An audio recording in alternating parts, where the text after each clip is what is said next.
देखो next question क्या दे रखा है, नेक्स्ट क्वेश्चन में 3 वेक्टर दे रखे हैं, ठीक है, और वो तीनों वेक्टर कोप्लेनर है, तो उसमें n की वैल्यू फाइंड आउट करनी है। सेकंड में जो ये n दे रखा है, सेकंड वेक्टर में जो ये n दे रखा है, इसकी वैल्यू फाइंड आउट करनी है। पहला वेक्टर ये रहा, ठीक है, दूसरा वेक्टर ये रहा और तीसरा वेक्टर ये रहा। यहाँ इसमें हमें अगर ये कोप्लेनर है तो n की वैल्यू फाइंड आउट करनी है, ठीक है। तो देखो कोई भी 3 वेक्टर अगर कोप्लेनर होंगे तो उनका या तो ट्रिपल प्रोडक्ट 0 होगा, दूसरी बात क्या है कि उनका डिटर्मिनेंट 0 होगा, ठीक है। अभी हमने ट्रिपल प्रोडक्ट तो पढ़ा नहीं है, तो हम क्या करेंगे, इसका डिटर्मिनेंट 0 प्रूव कर देंगे, डिटर्मिनेंट को 0 रख देंगे, वहां से n की वैल्यू फाइंड आउट कर लेंगे, ठीक है। देखो डिटर्मिनेंट कैसे निकालते हैं, ये डिटर्मिनेंट का साइन होता है, ठीक। पहले वेक्टर के लिखो x y और z कोफिशिएंट 2 3 और -2। दूसरे वेक्टर के लिखो 5 n और 1। तीसरे वेक्टर के -1 2 और 3, ठीक है। इसको किसके इक्वल, 0 के। सोल्व करो डिटर्मिनेंट को। डिटर्मिनेंट को सोल्व करने के लिए सबसे पहले इस 2 को देखो, 2 को लिखो 2। अब इसके अलोंग जो भी इधर और इधर कैंसिल, बचे क्या 3n -2, ठीक। अब देखो किसको, 3 को, 3 के इधर ये कैंसिल, ये कैंसिल, बचे कौन कौन से 5 और 3। ये 3 को तो लिखो -3, 5 3 जा 15 और ये +1, ठीक है। अब इधर को 2 को लो, तो 2 को लेंगे तो -2 इंटू, ठीक। ये माइनस, ये वाला माइनस है, यहाँ पे तो प्लस ही आता ऐसे, ये -1 ये ऐसे आता, ठीक है। तो इसलिए मैंने डायरेक्ट माइनस लिख दिया उसको,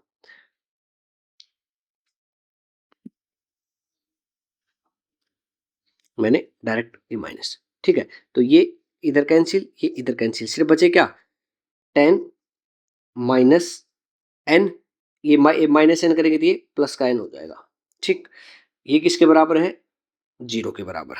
इसको मैं थोड़ा सा इधर ऊपर सोल्व कर दे रहा हूँ, इधर इधर सोल्व कर, देखो 2n ये हो जाएगा 6n, क्या हो जाएगा ये 6n, ठीक। ये माइनस का 4 हो जाएगा, इधर ये क्या हो जाएगा -45 और ये मत -3, तो ये डायरेक्ट 48 ही लिख देता हूँ, ये 16 हो जाएगा ना, 16 ये 48 माइनस का 48, ठीक। ये -20 और ये हो जाएगा माइनस का n, ठीक है। 2n माइनस का ये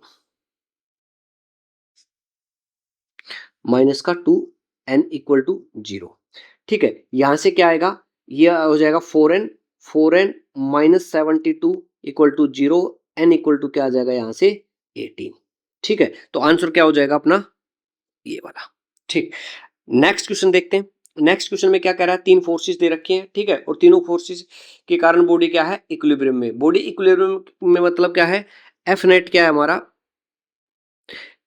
एफ नेट क्या है, एफ नेट है 0, मतलब एफ नेट 0 मतलब एक्स डायरेक्शन के अलोंग भी नेट फोर्स 0 और वाई डायरेक्शन के अलोंग भी नेट फोर्स 0। इस क्वेश्चन को करने के 2 मेथड है, एक तो इनके कंपोनेंट कर लो, एक्स डायरेक्शन के अलोंग नेट फोर्स 0 रख दो और वाई डायरेक्शन के अलोंग नेट फोर्स 0 रख दो और फोर्स फाइंड आउट। और दूसरा तरीका है लामीज थ्योरम, पहले वाले मेथड से सोल्व करते हैं, ठीक है। देखो 20 के कंपोनेंट करो, इधर कंपोनेंट करेंगे 20 के, इधर कंपोनेंट आएगा 20 कोस थीटा और इधर जो कंपोनेंट आएगा वो आएगा 20 साइन थीटा, ठीक।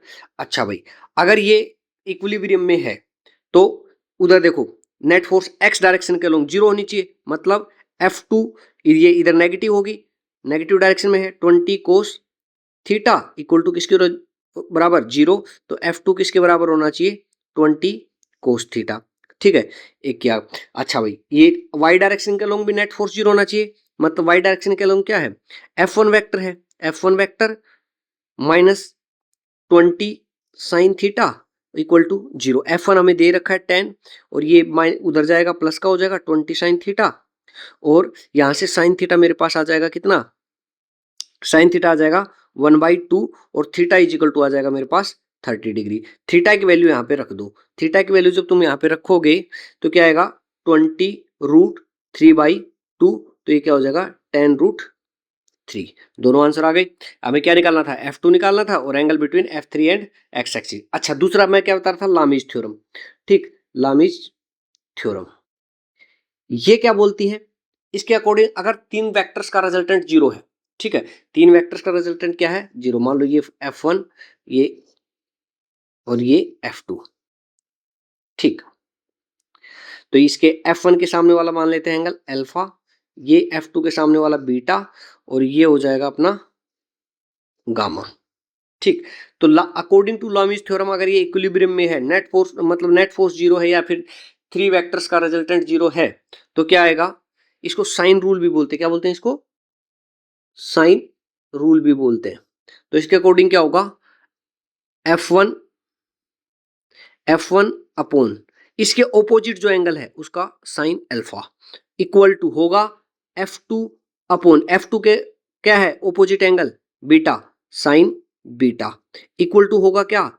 F3 अपॉन इसके F3 के ऑपोजिट एंगल कौन सा है? साइन गामा, ठीक है। इनकी वैल्यू रख दो। देखो सबसे पहले F1 देखो, F1 है 10 न्यूटन और तो F1 के ऑपोजिट जो एंगल है, ऑपोजिट F1 के ऑपोजिट जो एंगल है वो ये है, ये एंगल है। तो ये एंगल कितना है? ये एंगल है 180 माइनस थीटा, ठीक। तो रख दो इसको F1 10 साइन 180 माइनस थीटा, ठीक है। दूसरा F2 किधर है? F2 ये रहा, F2 ये रहा। F2 के ऑपोजिट एंगल कौन सा है? F2 के ऑपोजिट एंगल ये है, ये वाला एंगल।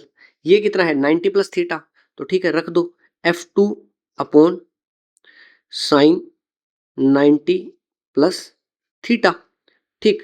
अच्छा भाई, अगला कौन सा है? F3 के ऑपोजिट एंगल कौन सा है? 90, ये वाला, ठीक है। तो F3 कितना है? 20 अपॉन साइन 90, ठीक है। यहां से देखो इनको F2 को इसके इक्वल करेंगे तो F2 अपॉन कोस थीटा बराबर आएगा 20 अपॉन 1, ठीक है। F2 ये साइन 90 प्लस थीटा क्या हो जाता है? कोस थीटा और 20, तो F2 यहां से आ जाएगा, F2 इक्वल टू आ जाएगा यहां से 20 कोस थीटा, ठीक। यहां से और थीटा की वैल्यू यहां से निकाल लेना।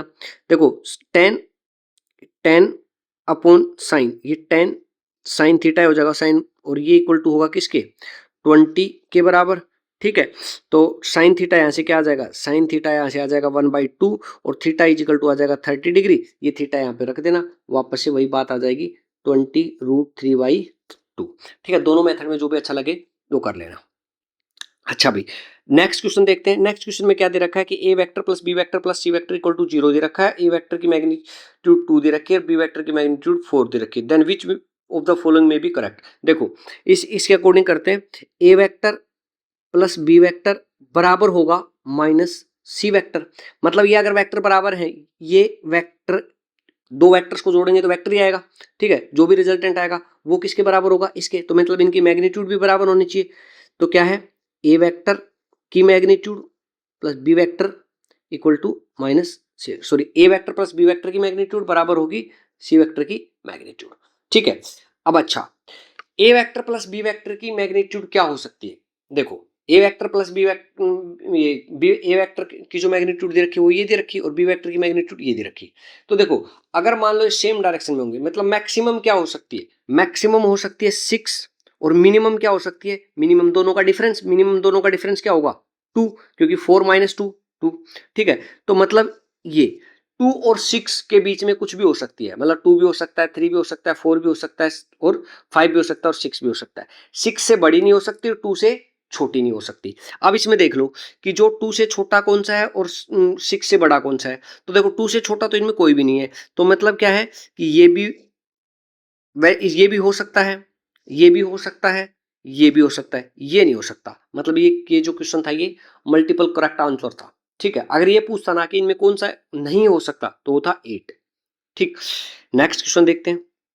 अच्छा, नेक्स्ट क्वेश्चन ये कॉन्सेप्ट ऑफ पोजीशन वेक्टर, ठीक है। पोजीशन वेक्टर का यूज स्पेस के अंदर किसी भी पॉइंट को ओरिजिन के रिस्पेक्ट में दिखाने के लिए यूज किया जाता है, ठीक है। जो उस पॉइंट को और ओरिजिन को ज्वाइन करने वाला जो वेक्टर होता है that is known as position vector, ठीक है। Position vector of any point with respect to ये position vector of any point with respect to origin is a vector which joins the origin to that point, मतलब जो उस point को origin से join करने वाला जो वेक्टर होता है that is known as position vector. ठीक है, अच्छा भाई देखते हैं।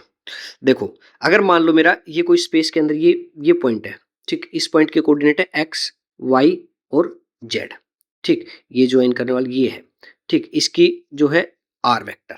तो आर वेक्टर को हम कैसे लिखेंगे? आर वेक्टर को लिखा जाएगा एक्स आई कैप प्लस वाई जे कैप प्लस जेड के कैप।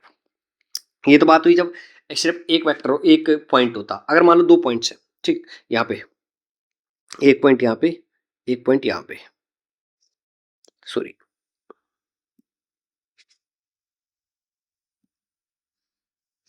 एक ये रहा, एक ये रहा, ये है x1 y1 और z1, ये है x2 y2 और z2, ठीक।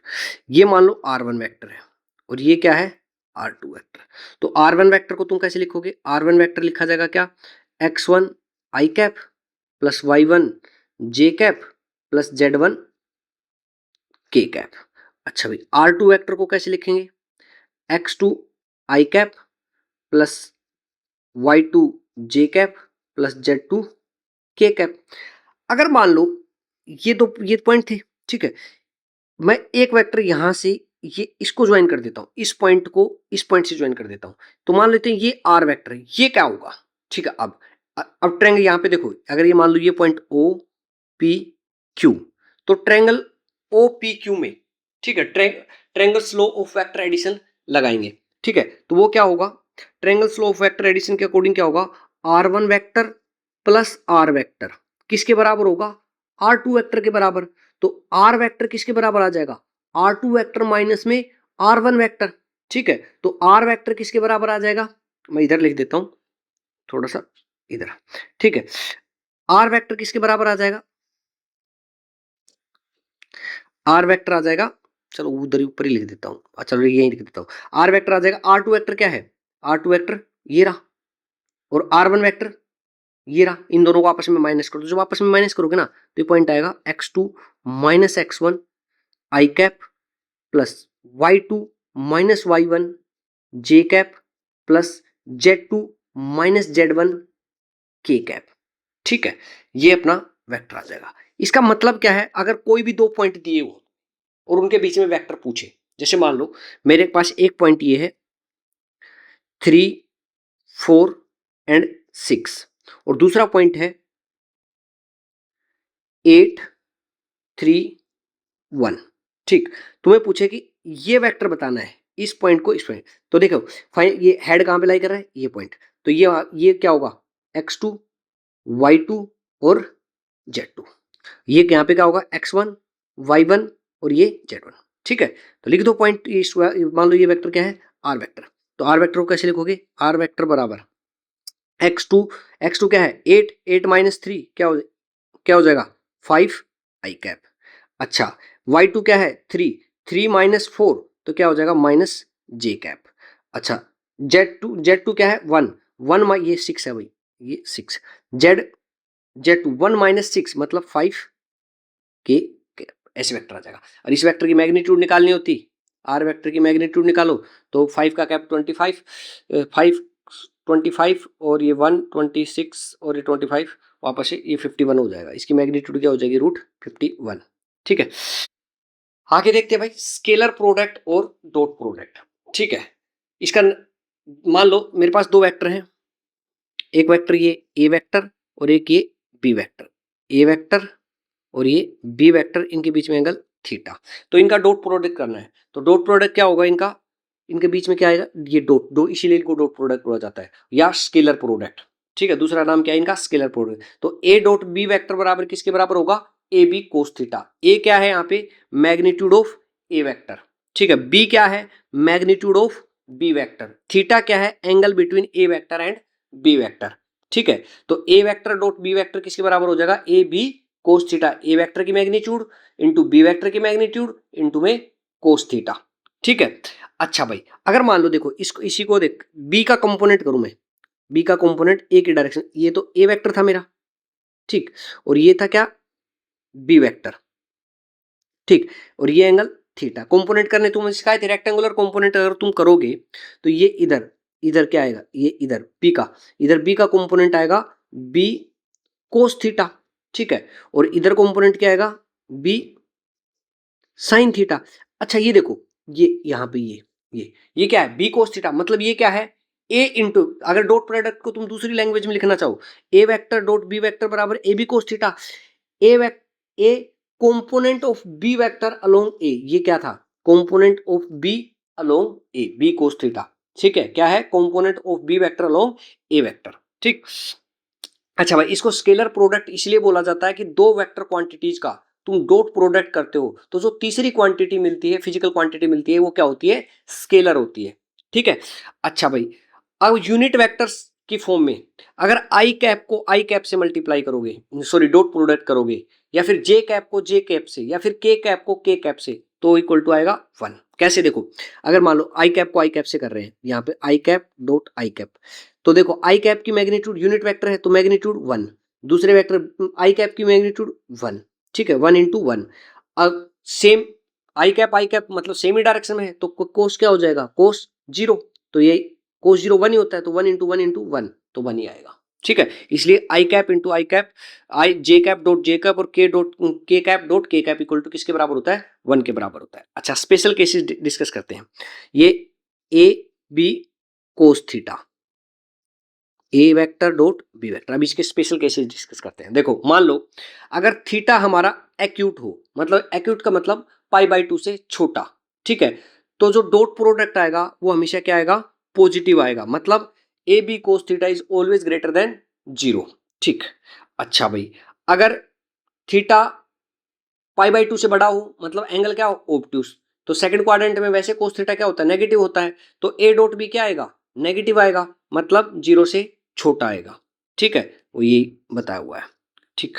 अच्छा भाई, तीसरे में क्या बोल रहा है थीटा इज इक्वल टू π/2, अगर A vector perpendicular to B vector हो तो A vector dot B vector क्या आएगा 0, ठीक है, क्योंकि कोस 90 की वैल्यू क्या होती है 0, ठीक है, तो यही बताया गया इसमें। अच्छा भाई, आगे देखो I cap dot J cap dot, देखो आई और जे, आई ये और जे वाई डायरेक्शन में, तो दोनों के बीच में एंगल कितना 90, तो आई डॉट जे या फिर जो जे डॉट के, दोनों के एंगल बीच में 90, के डॉट आई, सब इनके बीच में एंगल 90, तो मतलब 0, तो मीन्स आई डॉट जे भी 0, जे डॉट के भी 0 और के डॉट आई भी 0 होंगे। अच्छा भाई, अगर मान लो तुम्हें वेक्टर्स दिए हो किसमें उसमें यूनिट वेक्टर की फॉर्म में ऐसे दिए हो, ये एक वेक्टर ये दे रखा है ए एक्स ये, और दूसरा वेक्टर है ये वाला, ये भाई यहाँ पे, मतलब मैं यहाँ लिख देता हूँ, वापस से लिख देता हूँ इनको। जैसे मान लो एक वेक्टर दिया हुआ है तुम्हें, एक वेक्टर दिया हुआ है, ए वेक्टर क्या है ए एक्स आई कैप प्लस ए वाई जे कैप प्लस ए जेड के कैप, ठीक है। दूसरा वेक्टर तुम्हें दिया हुआ है पी वेक्टर बी एक्स आई कैप प्लस बी वाई जे कैप प्लस बी जेड के कैप, सॉरी बी जेड के कैप, या फिर तुम इनको ऐसे भी लिख सकते थे x1 I cap plus y1 J cap plus z1 के कैप, ये ऐसे फॉर्म में भी लिख सकते हो, कोई इश्यू नहीं है उसमें। इसको क्या लिख सकते थे x2 आई कैप, सिर्फ समझाने के लिए बता रहा हूं मैं, y2 जे कैप प्लस z2 के कैप, ठीक है। तो अगर इनका डॉट प्रोडक्ट करोगे ए वेक्टर डॉट बी वेक्टर करोगे, तो देखो आई कैप का आई कैप वालों के साथ कोफिशिएंट का, आई कैप के साथ जो कोफिशिएंट है ना उसका उसके साथ, तो वो क्या हो जाएगा ए एक्स बी एक्स, ठीक, इंटू प्लस ए वाई वाई वाले वाई के साथ बी वाई प्लस ए जेड और बी जेड, ठीक है, ये आंसर आएगा इसका, ठीक। ऐसे जैसे ये x1 वाई वन की फॉर्म में होता तो ए डॉट बी डॉट क्या हो जाता x1 x2 plus y1 y2 plus z1 z2, और साइन हमेशा साथ में रखना, जो भी साइन इनके साथ हो वहां पे, जैसे यहाँ तो मैंने प्लस प्लस ले रखे हैं सारे, जो क्वेश्चन में होगा माइनस भी हो सकता है, तो वो साइन इंक्लूड करना है आपको, ठीक है। अच्छा भाई, ये A dot B dot A की आंसर आएगा, तो ये मीन्स ये कम्यूटेटिव को फॉलो करता है, डिस्ट्रीब्यूटिव को भी फॉलो करता है, ठीक है। A dot B plus B vector plus C vector से मल्टी वो करो, चाहिए ए डॉट बी या ए डॉट ये वाला ये फॉलो करता है। It does not obey associative law. ठीक है, एसोसिएटिव लॉ मतलब क्या है कि देखो A dot B dot dot C equal to नहीं होगा क्या, A dot B dot C. ठीक है, ये इक्वल नहीं होगा, ये मतलब it does not obey the associative law. ठीक है, अच्छा भाई इसके एग्जाम्पल्स देखते हैं। अब हम कुछ न्यूमेरिकल्स की प्रैक्टिस करते हैं। ठीक है, देखो भाई इसमें तो दो वेक्टर्स दे रखे हैं पी और क्यू, बोल रहा है कि दोनों क्या है परपेंडिकुलर टू ईच अदर है, then find the value of B. अगर दो वेक्टर्स परपेंडिकुलर होंगे तो देखो P vector dot Q vector equal to क्या होगा, पी वेक्टर की मैग्नीट्यूड और क्यू वेक्टर की मैग्नीट्यूड इनटू में कोस थीटा। ठीक है, और थीटा क्या है 90 डिग्री, तो ये क्या हो जाएगा जीरो, मतलब डॉट प्रोडक्ट किसके बराबर आना चाहिए, जीरो के बराबर। तो दोनों का डॉट प्रोडक्ट करो, 2i cap plus B J cap plus 2k cap into में I cap plus J cap plus K cap. ठीक है, इक्वल टू क्या आना चाहिए, जीरो डॉट प्रोडक्ट। देखो two I cap into I, मैंने बताया था x1 इंटू x2 क्या आएगा 2, बी एक वो है y1 और 1 क्या है वहां पे y2, तो ये क्या आ जाएगा सिर्फ b। अच्छा इधर से 2 ओके, तो इक्वल टू क्या आएगा जीरो। ठीक, तो यहाँ से b की वैल्यू हमारे पास क्या आ जाएगी, b की वैल्यू आ जाएगी हमारे पास -4। ठीक है, यही फाइंड आउट करना था। नेक्स्ट क्वेश्चन में क्या है कि दो वेक्टर्स दे रखे हैं, दोनों के बीच में एंगल निकालना है। हमें क्या पता, हमें पता है कि A vector dot B vector बराबर होगा ए बी कोस थीटा। ठीक है, तो कोस थीटा बराबर क्या आ जाएगा, A vector dot B vector upon में ए वेक्टर की मैग्नीट्यूड, ये मैग्नीट्यूड ही है, और बी वेक्टर की मैग्नीट्यूड, जो ए और बी है ये दोनों क्या है मैग्नीट्यूड है ऊपर वाले। ठीक, तो कोस थीटा बराबर क्या आएगा, ए वेक्टर है 3i cap plus 4j cap plus 5k cap. Okay, और इसका बी वेक्टर का क्या है 3i cap plus 4j cap minus 5k cap. अच्छा भाई अब इनकी मैग्नीट्यूड देखो, ए वेक्टर की मैग्नीट्यूड निकालेंगे, ए वेक्टर की मैग्नीट्यूड निकालेंगे 3 का स्क्वायर 9 प्लस 16 प्लस 25। ठीक है, तो ये हो जाएगा 50 का रूट 5 रूट 2। ठीक, बी वेक्टर की मैग्नीट्यूड निकालेंगे भाई, बी वेक्टर की मैग्नीट्यूड क्या आएगी 3 का स्क्वायर 9 4 का स्क्वायर 16 और वही 25, मतलब इसकी बी की मैग्नीट्यूड क्या आ जाएगी, बी की मैग्नीट्यूड भी क्या आ जाएगी हमारे पास 5 रूट 2। ठीक, तो ये रख दो यहाँ पे 5 रूट 2 इंटू 5 रूट सॉरी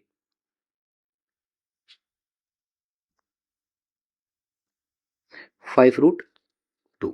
ठीक है, अब ऊपर इनको देखो, ऊपर जब 3i कैप से करेंगे तो 9 प्लस ये 16 और ये हो जाएगा -25।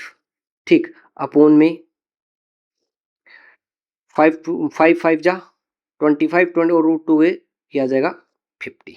ठीक, कोस थीटा, बट ये तो कट जाएंगे, जीरो आ जाएगा, मतलब कोस थीटा किसके बराबर आ जाएगा जीरो के बराबर, तो थीटा किसके बराबर आ जाएगा 90 के बराबर। तो आंसर क्या हो जाएगा ये। ठीक है, और कैलकुलेशन एक बार चेक कर लेना, 3 4 से 4 16 और +5 से -5 -25। ओके, ठीक है, एकदम सही है, तो ये आ जाएगा। नेक्स्ट क्वेश्चन देखते हैं, नेक्स्ट क्वेश्चन में क्या बोल रहा है कि जो एक वेक्टर दे रखा है ये वाला और एक वेक्टर दे रखा है ये दोनों परपेंडिकुलर टू ईच अदर हैं, और एक इक्वेशन दे रखी है, तो पूछ रहा है कि भाई ए और the ratio of A to B is x/2, मतलब a अपॉन बी का रेशियो है वो है x/2, तो यहाँ पे x की वैल्यू बतानी है हमें। ठीक है, ये जेईई मेंस 2023 का क्वेश्चन है। देखो भाई अगर ये दोनों परपेंडिकुलर हैं तो इनका डॉट प्रोडक्ट किसके बराबर आना चाहिए, जीरो के बराबर आना चाहिए, तो मतलब a I cap plus B J cap plus K cap dot 2i cap minus 3j cap plus 4k cap equal to क्या होना चाहिए जीरो, दोनों का डॉट प्रोडक्ट। तो देखो ये आएगा क्या आएगा, a into two, two A, ठीक, डॉट प्रोडक्ट करेंगे जब, b इंटू ये माइनस थ्री बी, ठीक है, और ये आ जाएगा plus four, four equal to क्या आना चाहिए, जीरो, मतलब क्या है, two A minus three B equal to minus four. एक इक्वेशन ये आ गई, एक इक्वेशन ऑलरेडी हमारे पास है, three A plus two B equal to seven, दूसरी इक्वेशन ये रही, ठीक है। इन इक्वेशंस को सोल्व कर लो, A and B find out करो। तो दो इन इक्वेशन को सोल्व करेंगे, देखो ऊपर वाली इक्वेशन को तीन से मल्टीप्लाई करो कर दो, या फिर चलो वैसे कर लेते हैं। तो ये ऊपर आ जाएगा six A minus nine B equal to minus twelve, और नीचे को टू से मल्टीप्लाई करा तो सिक्स ए, और ये क्या आएगा, फोर बी, और ये फोर्टीन, ठीक है, ये माइनस माइनस प्लस माइनस, ठीक, ये कैंसिल हो जाएगा, और ये आ जाएगा minus thirteen B equal to minus 26 ही कट जाएगा, तो b की वैल्यू आ जाएगी हमारे पास 2, तो a की वैल्यू जो हमारे पास आएगी, a की वैल्यू हमारे पास आएगी क्या, कोई सी भी इक्वेशन में रख दो, इस इक्वेशन में रख देते हैं b की वैल्यू 2, तो b की वैल्यू यहाँ 2 रखेंगे तो ये आ जाएगा 4, 4 उधर जाएगा, तो a की वैल्यू हमारे पास आ जाएगी 1, ठीक है। तो कोई इसे रख के देख लो, a इक्वल टू 1 रखेंगे, 2 इक्वल 7, ठीक है, ये सेटिस्फाई कर रहा है, ठीक है। तो ये हमारे पास आ गया। अब हमें पूछ क्या रहा है, ए टू बी का रेशियो, ए टू बी का रेशियो क्या आएगा हमारे पास, ए टू बी का रेशियो आएगा 1/2, ए अपॉन बी इक्वल टू क्या होगा 1/2, मतलब एक्स की वैल्यू क्या आ गई हमारे पास 1, ठीक है। तो ये हो जाएगा। नेक्स्ट क्वेश्चन देखो, नेक्स्ट क्वेश्चन क्या बोल रहा है कि ये देख लो ढंग से एक बार चेक कर लो कोई, ठीक। नेक्स्ट क्वेश्चन देखो, नेक्स्ट क्वेश्चन क्या बोल रहा है, A plus B is perpendicular to B vector and A, देखो अगर ए वेक्टर परपेंडिकुलर है बी वेक्टर के, तो इसका मतलब ये इनका डॉट प्रोडक्ट क्या आएगा, जीरो। अब दूसरा क्या है कि दूसरे में क्या बोल रहा है, A vector plus two B vector, ये परपेंडिकुलर है ए वेक्टर के, मतलब इनका वेक्टर डॉट प्रोडक्ट भी क्या आएगा, जीरो। ऊपर वाले का डॉट प्रोडक्ट करो भाई, क्या है ऊपर वाले का जब डॉट प्रोडक्ट करोगे तुम, तो आएगा ए बी, पहली क्वेश्चन इसका कर रहा हूं मैं, फर्स्ट वाले का, A B cos theta into में बी डॉट बी, तो क्या आएगा बी स्क्वायर, जैसे ऐसे करोगे ना, बी डॉट बी, दोनों के बीच में एंगल आएगा जीरो, और मैग्नीट्यूड बी भी है तो बी स्क्वायर, ये इक्वल टू आना चाहिए जीरो के, ठीक है। अगले दूसरे का करो, दूसरे का करेंगे तो ए डॉट ए, तो ए स्क्वायर हो जाएगा वो तो, और ये हो जाएगा two A B cos theta, और इक्वल टू क्या आएगा जीरो। अच्छा यही ऊपर वाले से ए बी कोस थीटा की वैल्यू निकाल लो, ऊपर वाले से इस वाले से मैं जिसपे ये वाले, इस वाले से तो ना ए बी कोस थीटा, तो ए बी कोस थीटा बराबर आ जाएगा किसके, माइनस बी स्क्वायर के, तो इसमें रख दो सेकंड इक्वेशन में, इस इक्वेशन में रख दो, ये सेकंड इक्वेशन मान लो, इसमें रख दो, तो यहां से क्या आएगा, ए स्क्वायर क्या आ जाएगा माइनस टू बी स्क्वायर, क्योंकि मैंने ए बी कोस थीटा की जगह रख दिया minus B square equal to zero, तो ए स्क्वायर इक्वल टू आ जाएगा टू बी स्क्वायर, और यहां से ए इक्वल टू आ जाएगा root two B. Correct option कौन सा है, ए करेक्ट ऑप्शन हो जाएगा यहाँ पे, ठीक है। अच्छा भाई नेक्स्ट क्वेश्चन देखते हैं। नेक्स्ट क्वेश्चन में ये दे रखा है, ये बोल रहा है कि पी वेक्टर और क्यू वेक्टर आपस में परपेंडिकुलर हैं, तो एंगल बताना है किसमें, ए और बी के बीच में, और ए और बी की मैग्नीट्यूड भी दे रखी है, ठीक है। तो देखो इस क्वेश्चन को सोल्व करने का तरीका क्या है कि देखो पी वेक्टर, अगर ये दोनों परपेंडिकुलर तो P vector dot Q vector किसके बराबर आना चाहिए, जीरो के बराबर, तो पी वेक्टर की जगह रखो ये 5 A vector plus 2 B vector dot, इसको रखो 3 A vector minus 4 B vector dot, और ये इक्वल टू आने चाहिए जीरो के। अच्छा भाई इनको करो डॉट प्रोडक्ट को, तो ये आ जाएगा 15 ए वेक्टर का ए वेक्टर के साथ डॉट प्रोडक्ट करेंगे तो ए स्क्वायर आ जाएगा। अच्छा फिर इसको करो माइनस 4 बी को, तो ये आ जाएगा minus 20 A B cos theta, ठीक, और इसके साथ करेंगे तो इसको 3 को इसके साथ करो plus 6 A B cos theta, और इसके साथ करेंगे तो ये आ जाएगा माइनस 8 बी स्क्वायर, और इक्वल टू आना चाहिए जीरो के, मतलब कैसे लेके जा रहा हूँ अलग ही डायरेक्शन में, ठीक है। तो ये हो जाएगा भाई यहाँ से माइनस, ये आ जाएगा 15 ए स्क्वायर, यहाँ पे जहां जहां ए और ए की, क्योंकि ए इक्वल टू क्या दे रखा है 1 दे रखा है और बी इक्वल टू भी क्या दे रखा है 1 दे रखा है। मैग्नीट्यूड जो दे रखी है ए वेक्टर की, ये देखो ये और ये मैग्नीट्यूड, जहां जहां ए है वहां 1 रख दो, जहां जहां बी है वहां भी 1 रख दो। तो ये 1 रखेंगे तो ये 15 हो जाएगा। ये यहाँ ए की जगह 1 रखो, बी की जगह 1 रखो तो ये -20 कोस थीटा हो जाएगा।